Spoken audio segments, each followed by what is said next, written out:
I want people to be hopeful, and instead of thinking nomads, they can't commit to a relationship, and I want to stand against that. It's like, no, we are definitely capable and to do that, and it's possible.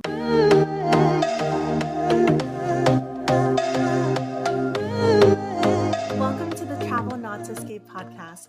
I'm your host, Aline on the Go, solo female traveler and creative entrepreneur. Think of me as your skydive instructor, empowering you to take the leap into solo travel to push past your fears and transform your life. Join me every Tuesday as we explore the world of solo travel with purpose and discover how you can use it for your personal transformation, learn how to make meaningful connections around the world, and reignite your spirit of play. We aren't just talking about traveling to find ourselves anymore. We're all about doing the work to understand who we authentically are, breaking through our limiting beliefs, and taking the leaps to manifest lives we are excited about. Through interviews, solo episodes, and meditations, each episode is packed with practical tips, strategies, and inspiring stories from guests who have transformed their lives through solo travel. Whether you're a seasoned traveler or just starting out on your journey, the Travel Not to Escape podcast is here to inspire and empower you to solo travel with purpose. Strap on your helmet. We're about to jump headfirst into the journey of a lifetime. Are you ready? Let's go. Welcome, fellow navigators. Before we dive into this week's episode, I want to invite you all to get your passport to connection. What is that? Well, we talk a lot about connection here on the podcast, how to connect with yourself as well as make meaningful connections with others. But I know it's not as simple as going to a meetup event and making instant best friends, at least not always. And there's work that you need to understand yourself and what you're looking for in friendships, where to meet them if you're traveling or moving to a new city, how to handle rejection and filter for like-minded friendships, and how to maintain these friendships over time and distance.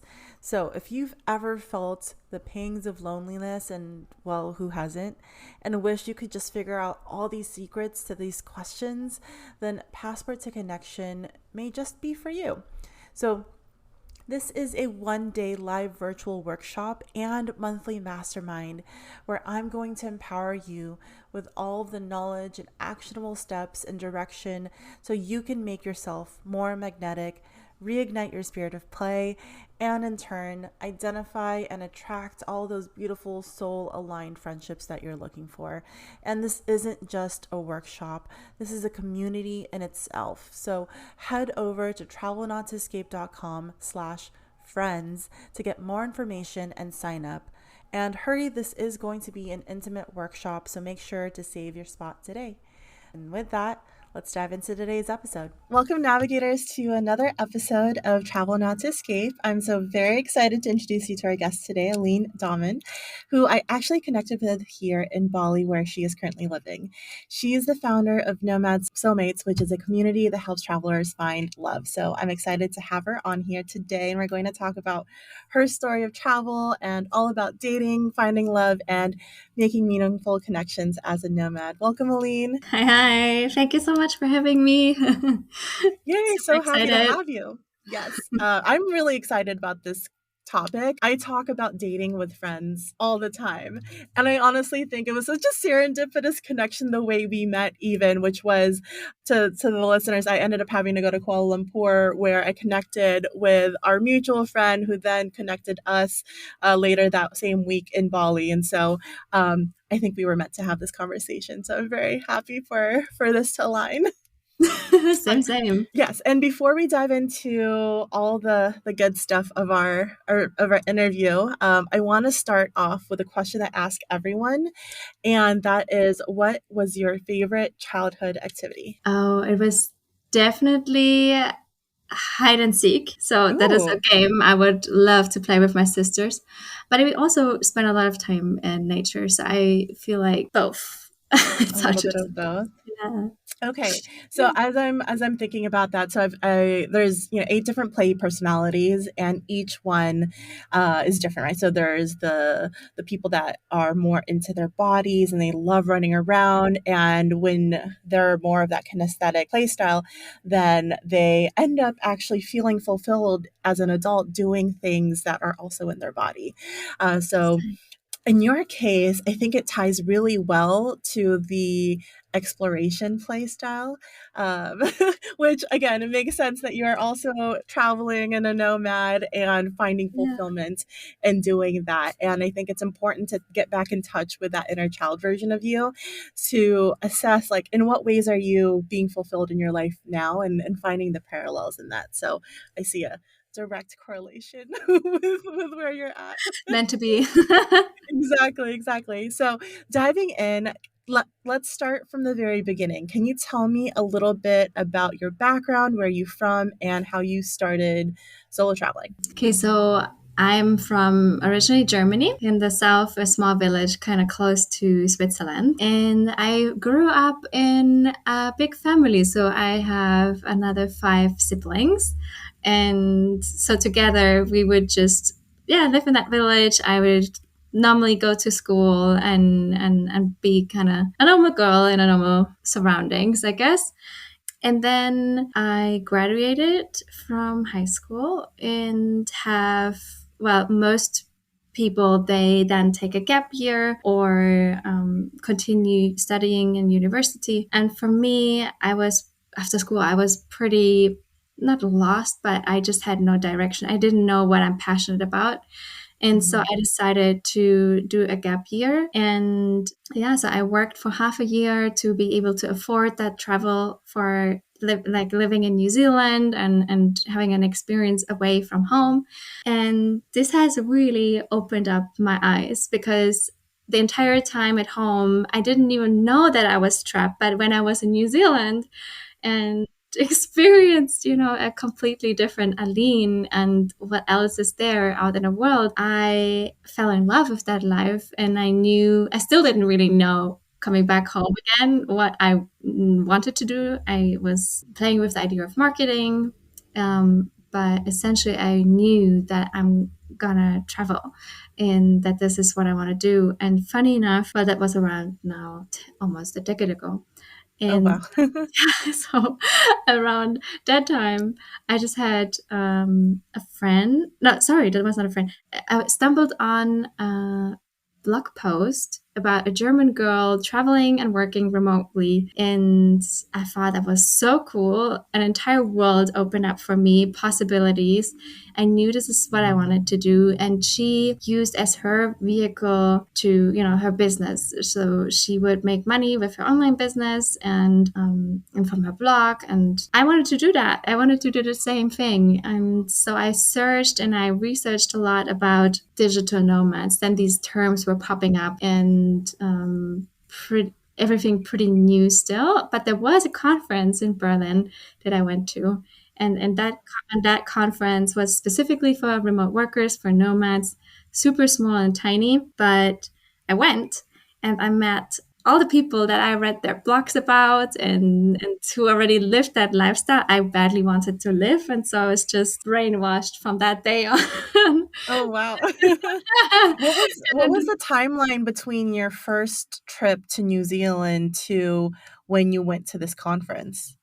I think it was around 6 to 8 months. So I lived in Oh. New Zealand. So I lived in New Zealand for around 8 months, and then I went back home. I actually did try to go to apprenticeships in marketing, but it was very unfulfilling in the sense Mm. that I was a big corporate, and I was already what 18 or so, and all the other people that also did apprenticeship in that company were around 15, 16, and it would just clash on so many levels. And I felt like I've almost outgrown that idea. And I know Yeah. that there's something much greater. Like I could build my business in that time. And even though I had no idea yet what my God Yeah. business was going to be, I had this, once you see it, you can't unsee it. Yeah. And so that was what happened to me. So I think around coming back to Germany to then really making that move to go to Berlin and to start this myself, I think it was around another half a year or so. Okay. What was it like coming back? So you mentioned that you initially, you were like, "Oh, this actually isn't what I want anymore," even though I came back. Were you facing other things with coming back home that were kind of pushing you towards going free? I know that a lot of people experience kind of like a reverse culture shock or a kind of like a post travel blues, however you want to call it, after their trips?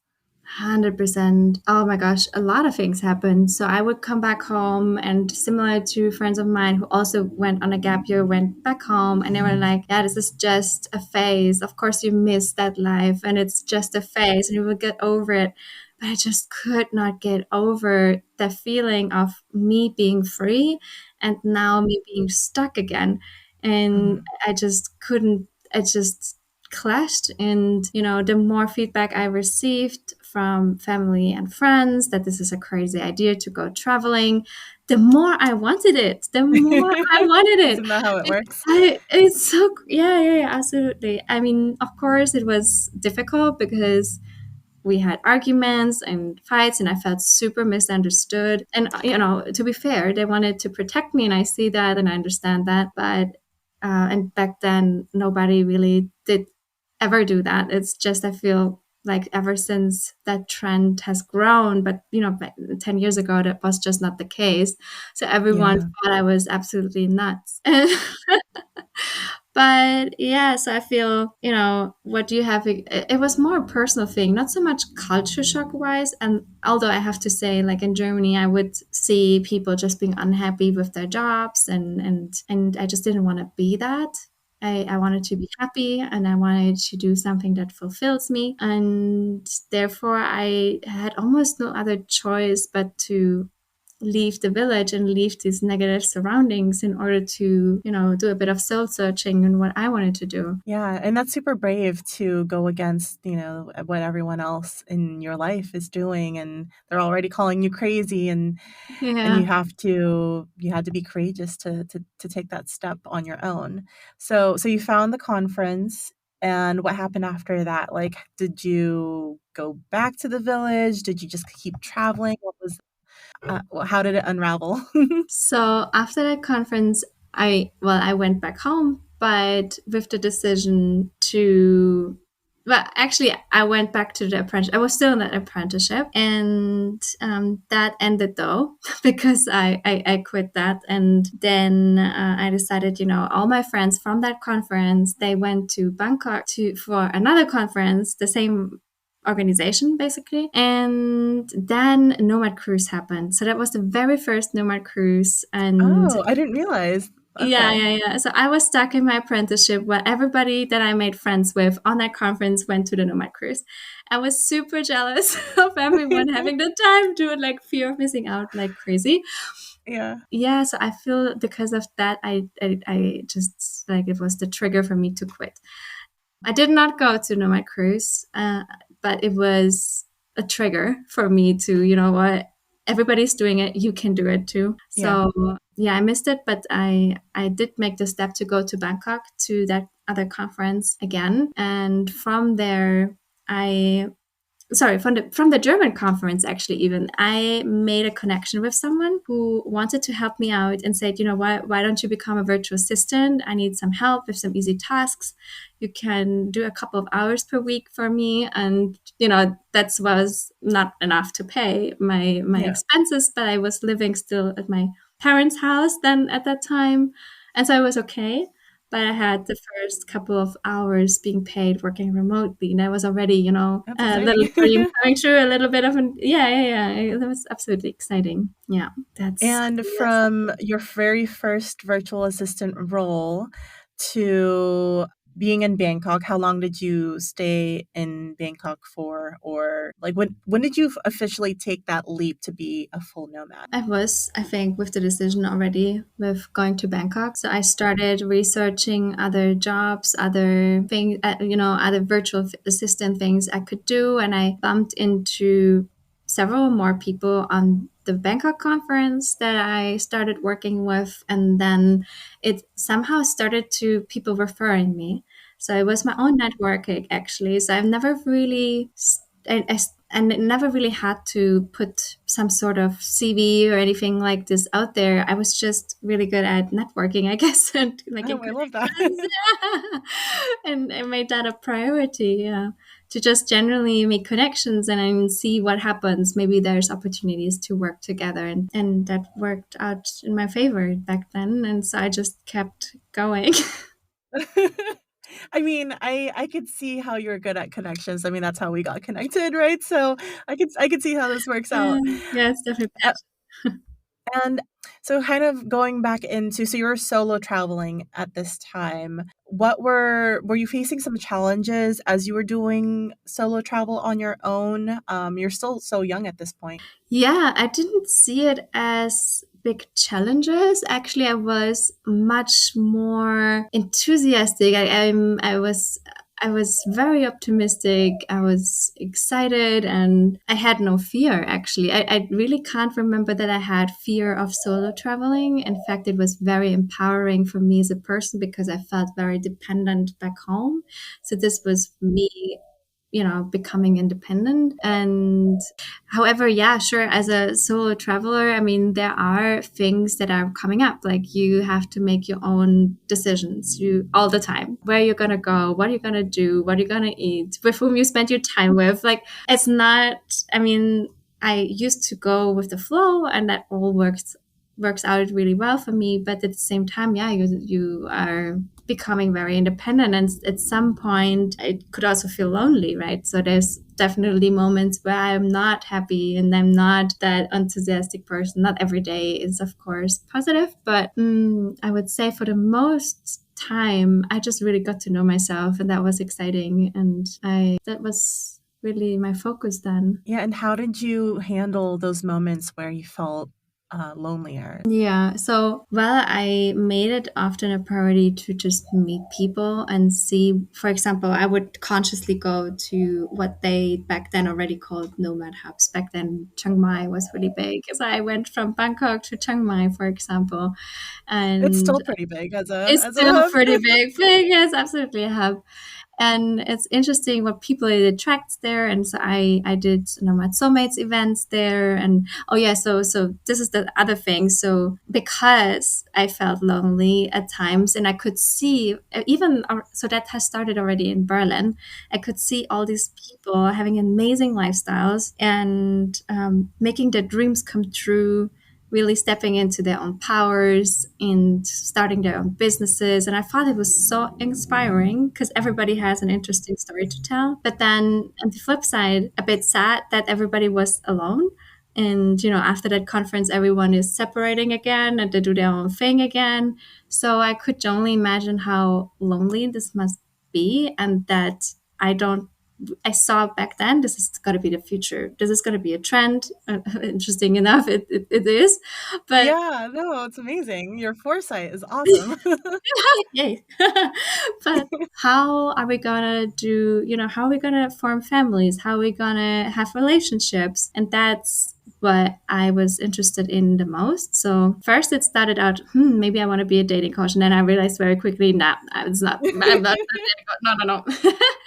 But I'm really good at making connections and connecting people in general. And so that's when I started Nomad Soulmates. And I myself made it just a priority in lonely moments to go to Nomad Hubs, attend events that I'm interested in, and really get to know other like-minded people and exchange about the lifestyle. And you never know whom you're meeting. And I met so many amazing friends through that I still connect with today and meet up with today. So I love that. Yeah, and I love the fact that you started with, like, what you were personally needing and what you were interested in. It's the reason why I ask about the play styles as well is because sometimes people don't know where to start.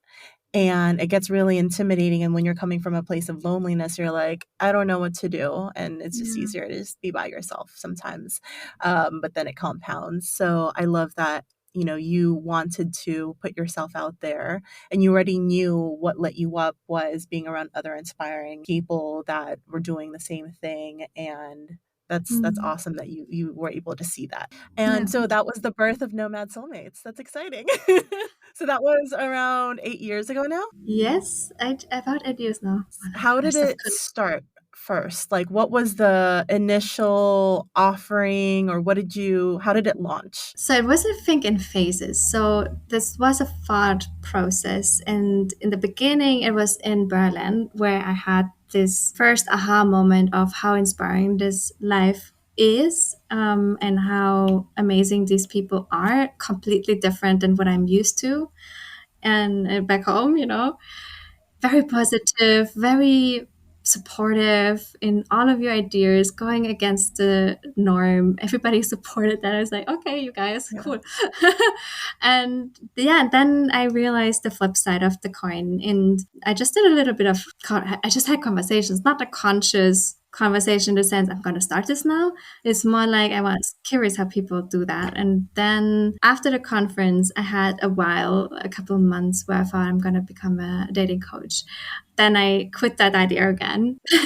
But I did start then that I don't know if there was a specific moment, but I do remember that there was me pondering about the idea of open a Facebook group for single nomads, because on that conference, people, it was especially for new beginner business owners, they were like, go where the people are. And I knew that everybody was on Facebook, and Facebook just released groups or like made it more important than pages. And so Yeah. I was like, well, maybe I can just open a group for single nomads. And then it took me, I think, at least another 3 months to get over my fear of, making that first step.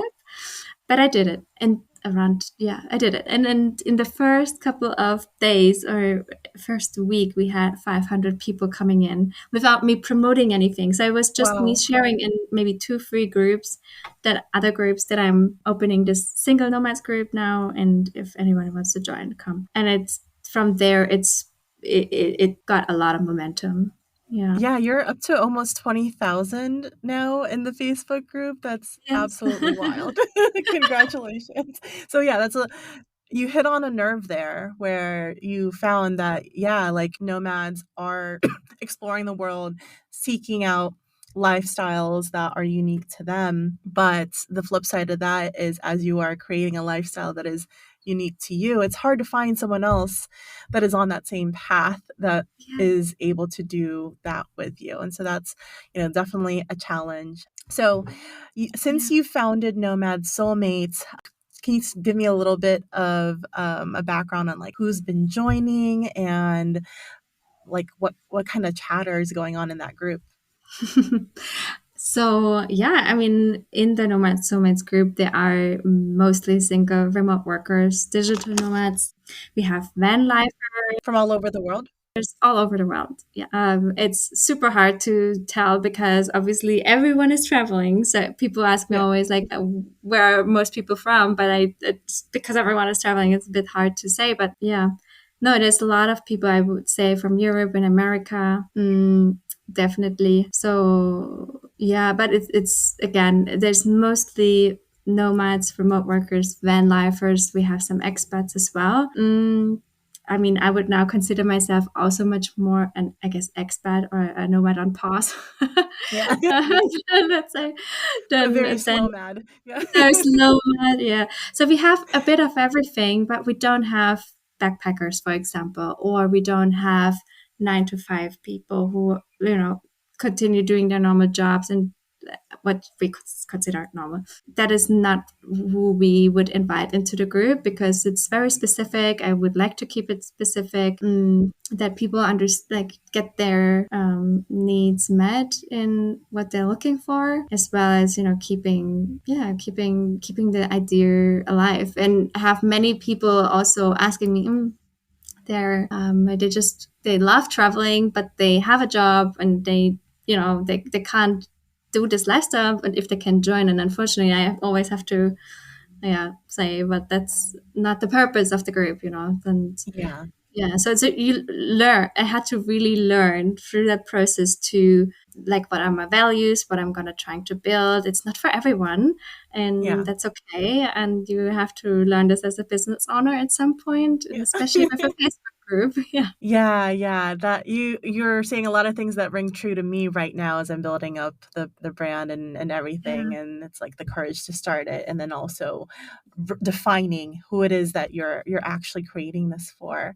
And with nomads, as you mentioned, there's a very big spectrum from van lifers to like slow mads to fast mads. I don't even know the various like frequency speeds or styles, Yeah. but can you dive in? And this is just a fun topic I love chatting about, just like the challenges in dating in general, and then adding to that the nomad challenges. Well, relationships are complicated. Yeah. And no, I mean, dating in general is, you are always, I would say, you are looking for someone who's you have a chemistry with, who you may want to build something with. I mean, obviously, everybody has their own wants and needs, and there's so many different types and styles out there now, and I can't even keep up with it anymore. Yeah. But I mean, especially when I started the Nomad Soulmates group, I mean, it is called Soulmates. So I put out the intention there with, this is for people who seek love and they want to find a partner, something long term. So Mhm. this is what we just see a lot in the dating realm within the Facebook group. What I'm seeing a lot is people who are very serious, in the sense of not serious, but they like to meet someone for life. And that's super nice to see, because you also have, but yeah, for nomads, the additional challenge really becomes as well the traveling aspect. For example, the moving part of the lifestyle, especially if you're a fast nomad, then visas can be an issue as well. For some people, it's super difficult to meet locals, fall in love with locals, and then realizing, how to make this work. And some people decide to make it work, and some people feel it's just too big of a challenge and separate again. So this is just heartbreaking in the community, I think, that this can happen. And I felt that same levels of challenges myself, like, starting off, I think, on the nomad journey. So I've been traveling for 3 years now, and that's amazing that, 10 years ago, the communities were there too, because the community aspect is so important in this lifestyle. But yeah, so 3 years ago I started, and I was just, like, dating all over the world. It was great, it was amazing, you're new to it, and Yeah. you're like, "Oh, this is great. What could go wrong?" And then you start to realize, "Oh, okay, like, if I'm only somewhere for a month, I'm not actually making meaningful connections." Because people don't wanna invest in someone who's leaving Yeah. after a month. Yeah. That's for both connections, that's for dating especially. There's this threshold of almost like 2 or 3 months that you have to be somewhere before you really start to connect with people that aren't nomads as well, and even with, like, expats, etcetera. Yeah, you have to reach that threshold, otherwise you're just frankly not there long enough for someone to invest their time in, because you'll maybe see them once, twice in a month's time, and then it's not enough time to really build anything substantial. Yeah. And then the other challenges, as you mentioned, is the local piece. If you date someone that is local, you have to worry about visa challenges. There's also just lifestyle differences. You're a nomad and you're traveling around the world at a specific pace that works for you, and this person may not have traveled or left their country before. Yeah. And now you have to, it's like, do you stay? Do you go? Do you work together? Do they go with you? Yeah. Yeah, those are I think the more the unique challenges. And then there was one more that I was thinking of. Oh, dating within the nomad community. So when you date within the nomad community, another challenge that I've run across is the fact that although there are a lot of people, I mean, there's 20,000 in your group, there's way more in general around the world. I know that there's a Digital Nomads Around the World Facebook group that has like Hmm. over like hundreds of That's quite thousands of big. people in it. Yeah, and so, even with that amount of people, we all go to the same hubs, as you mentioned, Chiang Mai being one of them, Yeah. Bali being It another. feels like There's, like, family. Is that what you're about to say? yeah, exactly. Exactly. So then you start Yeah. to like personally, like I make really great girlfriends Yeah. and I have all these amazing women around me. And then because the pool of men is the same for all of us, then you're kind of having this more like it's kind of incestual, right? In a bit where, where it's like the same small dating pool. It's like being in like a high school and you kind of just you have the same people around you. So then it's like, okay, well then if you date a nomad, then you kind of run across them also having dated people that you're friends with, or also the issue of nomads not necessarily like I love that your group specifically caters to nomads that want something that's more of a partnership, because the other thing is that most nomads aren't looking for anything serious as well, right? Do you also get that in your group? Yeah, I mean, we discussed these topics for sure. And especially, I feel when I started as a nomad, I got that feeling a lot because are not really focusing on relationship, especially when you're starting out a business, you're new to this Yeah. lifestyle. I think the younger generation, and I include myself in that, when I first Yeah. started, is not Yeah. the focus. It's not the focus, and the focus is to travel. The focus is this lifestyle, and so it can really feel like most nomads are not really into having a long-term partner. Mhm. I feel that has changed, but I think this is changing individually as you are continuing with this lifestyle, because there come at least for me there came a point where it's like, it's fun, but it's also draining, and I would actually really love someone for life, and someone who I care about and can share these experiences with. But yeah, like you say, like right now it's becoming a huge trend. There's a lot of new nomads coming in, and they are just trying to make this lifestyle work. They may be thinking about their financial situation a lot, and so maybe meaningful love is not necessarily on their mind. Mhm. And that could be also true for older nomads. I'm just saying what I'm feeling and what I'm seeing. But Yeah. yeah, definitely. So Yeah, I've noticed that. Yeah, I've noticed that too. Is if you stay in this lifestyle, those are the people that just want to do the travel piece and then go back to their home. And this was more just like I want to see the world while I can, and then go back and settle down and have the family in the home base. Because the other route is if you continue this lifestyle, you start to run across the issues of loneliness. You start to face your problems again, right? Because you can only escape yourself for yes. so long before you catch up to you. And I mean, that's the premise of the work that I do is how do you help people then face themselves so that like if this is the lifestyle you want, it's the one that fulfills you. What are the things that you need to answer? What are the changes that you need to do to your lifestyle in order to make it more sustainable? And I think that's Yeah. probably why like people then start to go the more soulmate route of okay, I want something longer term if I'm going to stay a nomad, because yeah, you can only distract yourself for so long with beach views and Yeah. food markets. Yeah. So, Yeah. in terms of the group, I know that you host speed dating events. Mhm. How are your speed dating events different than like can you I've never been to a speed dating event. I've wanted to, but I've always chickened out. So, can you go over what a normal speed dating event is like and how you kind of came upon creating the Nomad Soulmates version of Mhm. Well, I have actually never been myself on a normal speed dating event either. But it? typically you just have a speed round of conversations with the opposite sex, and you meet everybody in the room in like 2-3 minutes. So there's not much room for small talk. I mean, or there is a lot of room for small talk. It depends what you make out of the time. But yeah, so it's really just to, I guess, make connections. That's how I see it.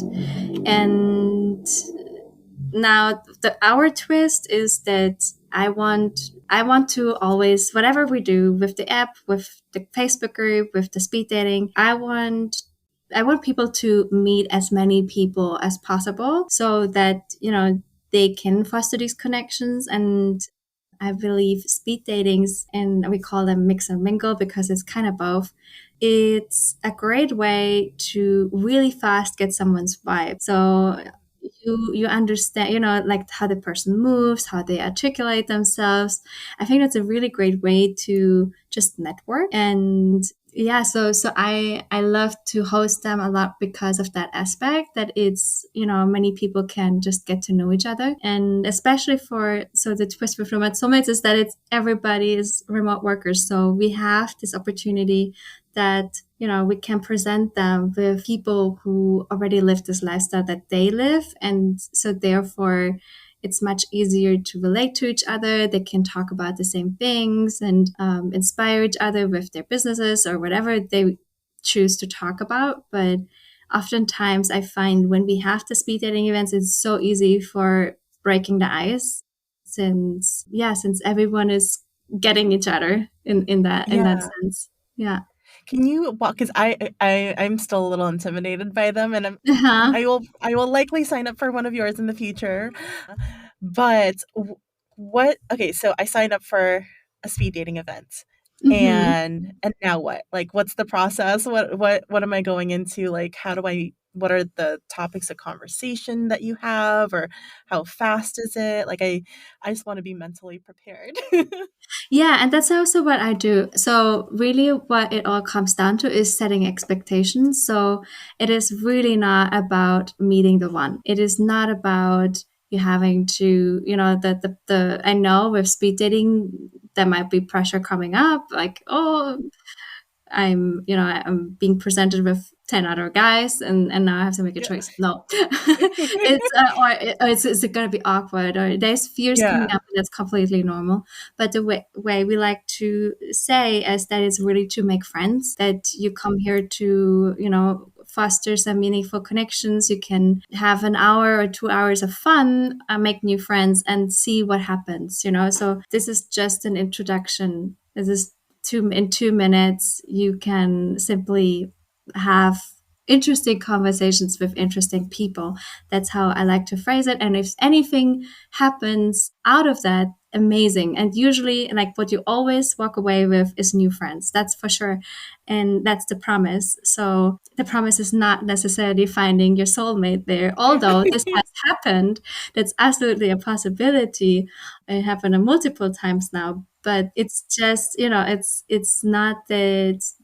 I need to educate in a sense as well in the group, as well as in our newsletters, like why we do this and how we're going to approach this, and also what I'm expecting from the participants. Like, I don't necessarily want someone to come in and expect to meet their soulmate, or their partners, or I get questions sometimes of, yeah, how old are they, or how is their looks, and I would Yeah. like to understand. And I get that, but it's also not the purpose. And there's a lot of education, I guess, then coming from our sides, who this is for. And most of the people, they get it. So it's just a couple of yeah. And I understand that there's fear or coming with that, but I always say that taking a leap of faith is sometimes worth worth the risk. Yeah, and so when people sign up, and what I'm first doing is that, it's like in a big Zoom meeting. We are 20 people, and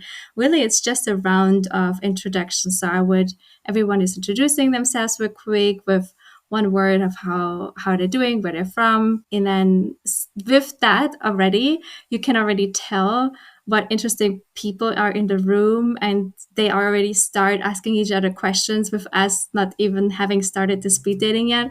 And it's just so cool that, in the last one we had someone on who is skiing around the world, so he's following the winter, and like people were so curious about that completely different lifestyle. And yes, so the ice breaks super quick because you see there are actually really cool people on board and that you're gonna meet. So yeah, we have so we use a system that is matching people up. So you would register with you're looking to connect with men or connecting with women, and so the system is A/B matching you automatically. And then in between, we have, I think usually with speed datings, you would continue with the next rounds directly. But I like to make a quick pause and to just have a couple of shares. So I would ask and point out sometimes a couple of people or some people raise their hands and want to share, give some appreciation about the person they just met. And that's so nice because then you share appreciation in front of everyone about a person. That makes them feel good. It makes you feel good. It makes everyone like wanting to share more. So it's really cool in that sense. And again, conversations start to happen before we then start the next round usually. So yeah, there's around is normally 7 to 10 rounds, depending on how many participants we have. And then after the speed dating is over, we then do a quick break and then we start group conversations. So then again, the system is matching you into groups between 3 and 5 people, and you then have the group conversations. So I would also prepare icebreaker questions, like so you have interesting conversations. But I found that most people don't even need them; like they just naturally talk, and they're like, 4 minutes is way too less.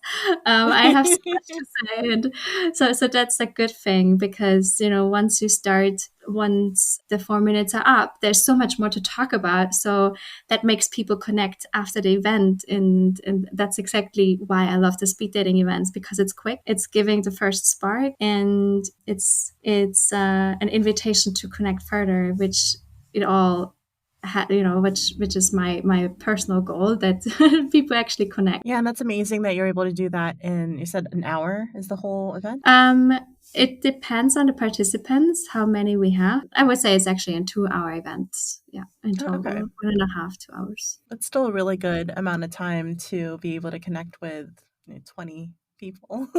Yeah, absolutely. What have been some of the the feel good moments that stand out to you, whether those are like success stories or just like ones where you're like, yeah, this is why I do this.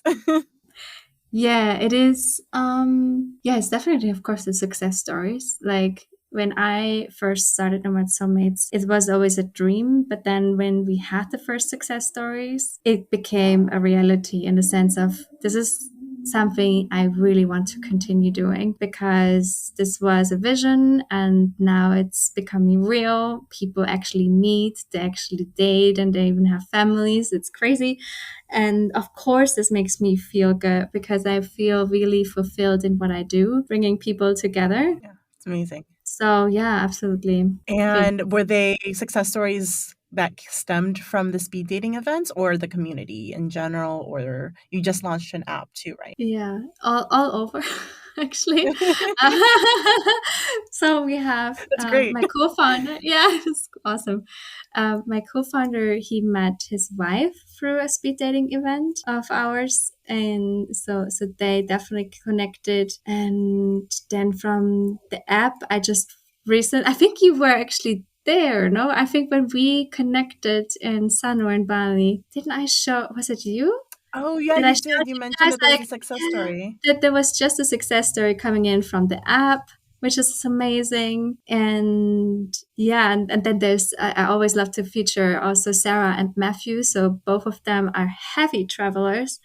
So she did 120 countries on her own, and he also many countries on himself. And so she was always like, I'm never gonna meet my person, and yeah, but she did since Matt, he posted on the Facebook group when she saw that, and they started connecting because she felt like they have the same values. So yeah, and now they traveled a lot together, and now they settled down somewhere in America, having a baby, and yeah, it's so beautiful. Yeah, super fulfilling and also gives Oh, me personal hope in this process.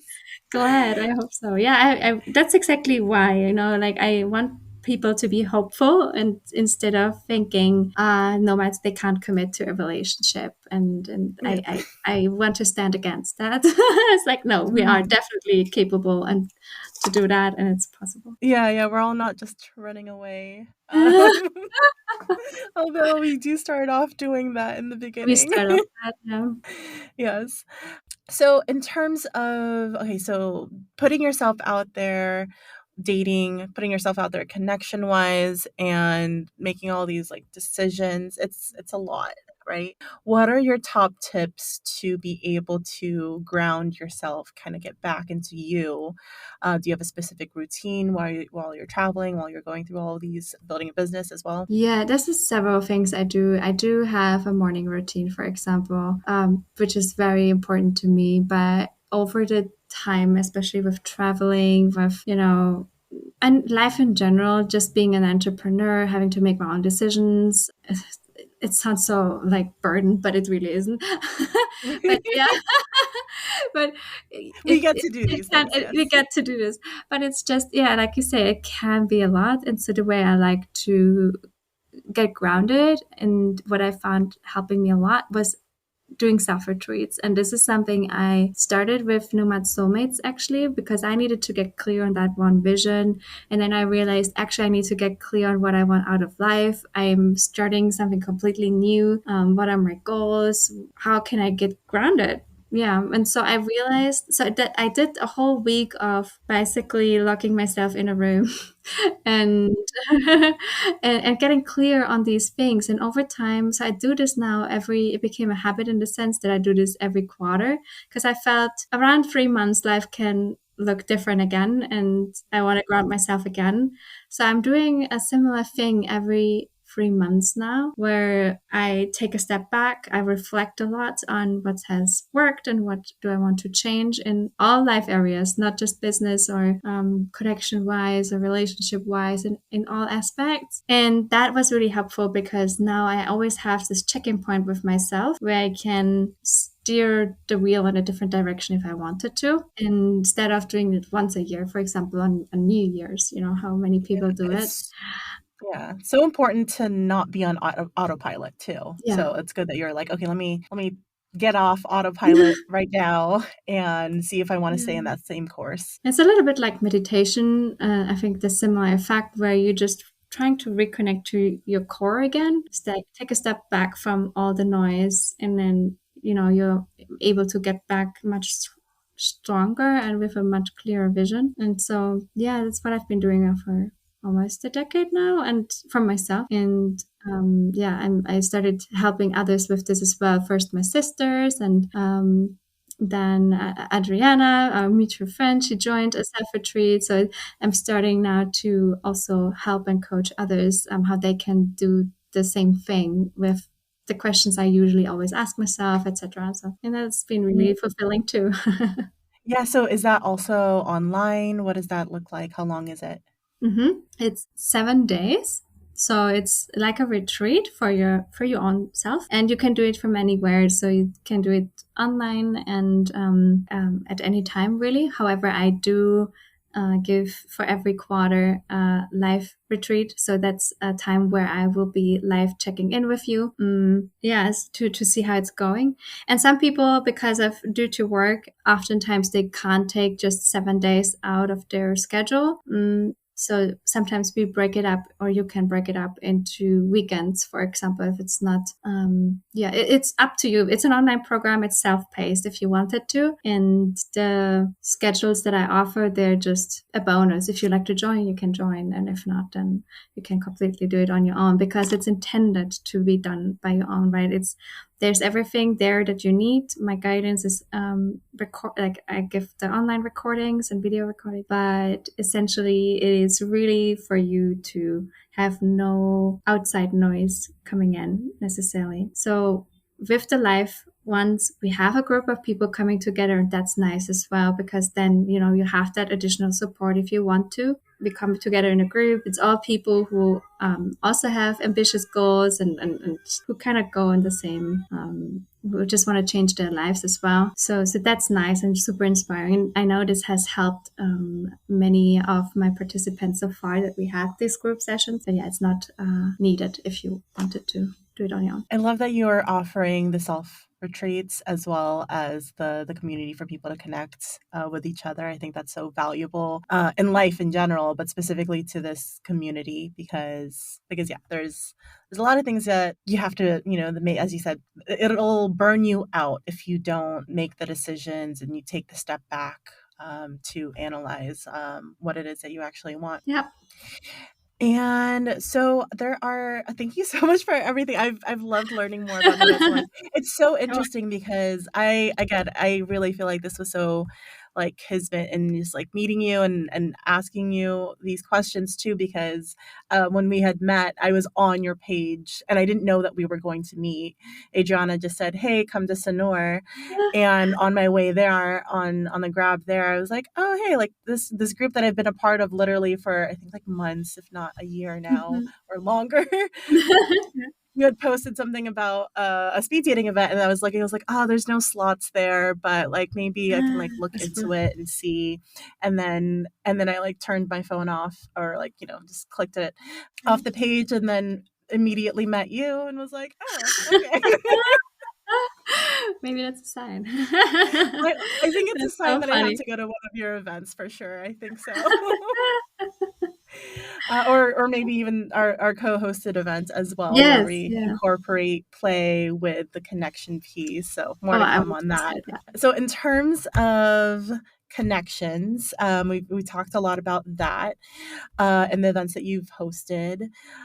Is there a specific way that you have met your most meaningful connection? So if you were to chat with a nomad who's just starting out, apart from, of course, your own events, Mhm. like what was the most meaningful way if you're maybe chatting with not even a nomad, just a solo female traveler or someone that's new and going off on their own? Like, how would you recommend that they make a meaningful connection while they're traveling? To stay open, I guess, with opportunities coming along. So when I made my most meaningful connections, usually either through other friends, but I have to say it was mostly through coffee shops. I don't know what's going on with me and my coffee shop game, but I meet That's them at amazing. coffee shop.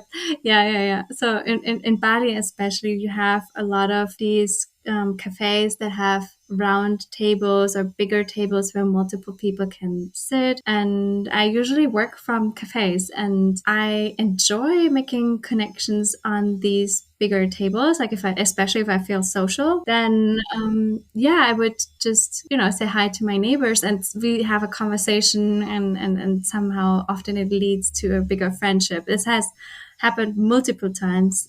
And do you have any so I also ask a question, and maybe this is in line with your self retreats as well. What is one question that you wish you could have asked your younger self sooner, maybe around the start of your journey? Wow. Question I would have asked myself. I think to make the leap of faith sooner or later, like when are you gonna do it to make yourself happy? I think it would have been that kind of question because I feel like I have waited too or not too long, but I was afraid of really making the step and really taking that leap of faith to become a nomad. And even with Nomad Soulmates, I feel like I prepared and I prepared and I was in this loop of procrastinating and perfectionism when really I could have just gone for it, and I think this is like could have you made yourself happier sooner, something like this along the line. But I know it's divine timing, like everything happens then for a reason in a sense, and it happens anyways. It's just the perfectionism that really kicked in for me back then. Yeah, I mean, all of those things resonate with me so much. Again, as you know, like I've been cycling through, and I'm like, oh, maybe not this one, or not this one. So it's really inspirational to see you 10 years later, with your events, the community, everything that you have in place. Because yeah, for the people that are kind of where I'm at, we're like, oh, like maybe procrastinate a little longer. It's not entirely perfect, or like maybe I'll switch direction. Like you can get stuck in that cycle for so long and not actually release out into the world what your mission, your purpose is. And the happiness piece too, that's a great question. So maybe it's a two question thing because I think the are you happy question is very valid. I never realized I wasn't happy until I was actually happy. I don't know if that makes sense, but Oh, it like makes a lot when of sense. right? Yeah, it's like when I was finally, like, in those moments of, like, just like, "Oh, wow, like, this," and then you look back at your prior versions and you're like, "Oh my god," like, I feel so much empathy for them because I realized when I actually was happy, I was like, "Oh my god, I was not living Yeah, my fulfilling, most happy self for so many years." yeah, yeah, yeah. You're always wiser. later on. Yeah. But Exactly. yeah. And what is one last tip that you would give to women who are considering solo traveling for the very first time but are anxious, a little bit hesitant? What's just some advice that you would give to them? Mm, I think my advice would be to connect to other women travelers who also go solo traveling, because then you can really exchange and, see and maybe get inspired by how they do it, and what maybe you can start interacting with them online or through through social media. But it helped me a lot to do that, as well as going to co-working spaces. So for me, I think I connected a lot through other people in co-working spaces, because there I see and meet the same people all the time, and I'm not, I can have deeper conversations the more often I meet them.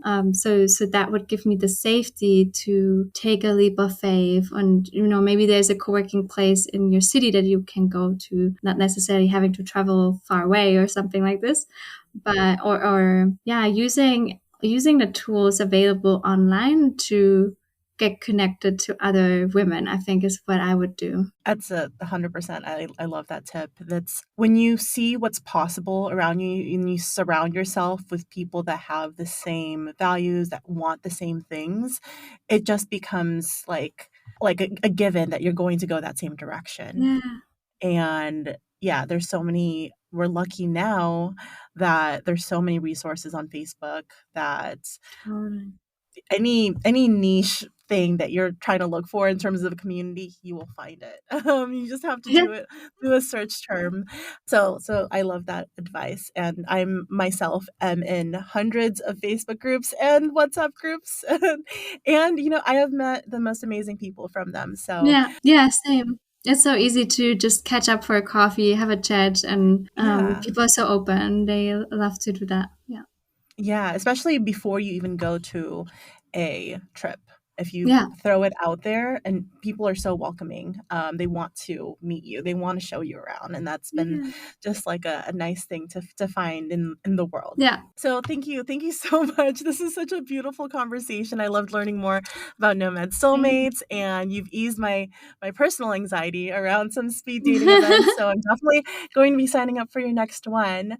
I want to use this moment to have you share how people can get in contact with you, what specific things you're working on right now that you're excited to share with the community. Sure. So you can get in contact with me either through Facebook, through the community, or if it's like a proposal in the sense of collaboration, then you just simply can reach out through Aline at nomadsoulmates.com and send me a message. And other than that, like, we have speed dating events, like you said, already, like a featured monthly happening now. The next one is on the 29th of November. And yeah, but they happen every month. So you can join that. And the Facebook group is obviously always there as well. So you can join the Facebook group. It's all called Nomad Soulmates on all platforms. And we have an app as well. So the app we have released 1 year ago, and it's still new.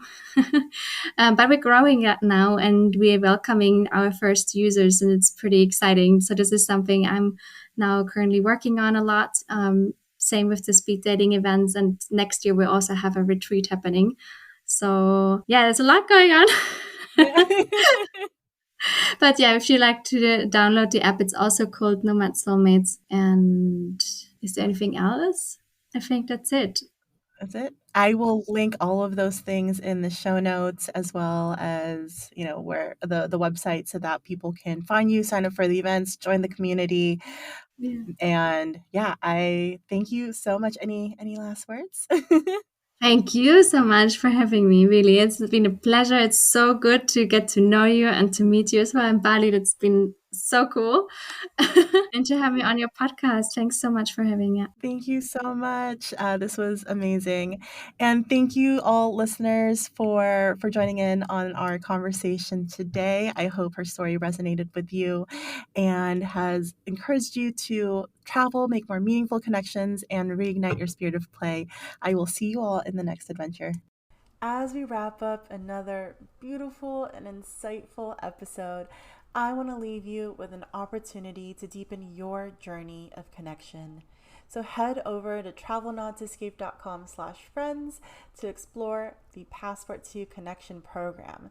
This is a unique one-day live virtual workshop and monthly mastermind that's designed to empower you on your journey of connection.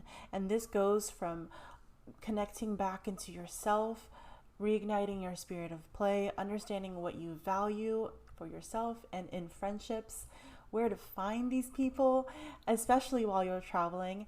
And then once you actually meet them, how to turn those connections into friendships, handle rejection, handle filtering for like minded individuals. And then once you're friends, how to actually maintain these connections, especially when time and distance are a factor. So this is a one-day live virtual workshop because I wanted to make sure you got all of this knowledge right away so that you can start connecting with people. So if you're going on a trip or if you're moving soon, I wanted you to have all this information, all of these actionable insights right at your fingertips. And you will immediately be joined by a small group of like-minded individuals that are going on the same journey. So you are also building community right along with getting all the information that you need.